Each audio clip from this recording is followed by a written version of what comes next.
Soc Antoni Pinent, soc curador d'art contemporani, artista visual i també cineasta.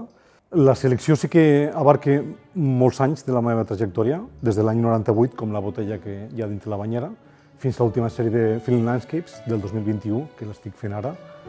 Però no és cap exposició retrospectiva, sinó que he fet una selecció en la que volia apropar a les noves generacions aquest vincle entre el cel·luloide, diguéssim, la part més analògica de la part cinematogràfica, vinculada amb eines, o millor dit, dispositius d'última generació, com són smartphones o tablets, per poder veure moltes de les pel·lícules que estan exposades a mode de QR. Moltes de les peces i també la forma com estan col·locades estan pensades per tot tipus de públics, sobretot per la canalla. Diguéssim que la sèrie el que busca és crear un diàleg extra o una extensió de la cinematografia que dialoga directament amb altres disciplines artístiques.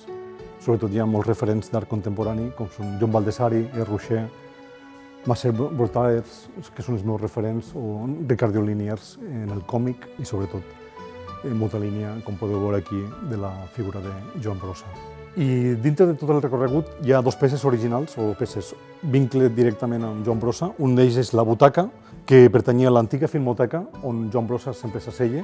Ara té una plaqueta, que està a la nova Filmoteca del Raval.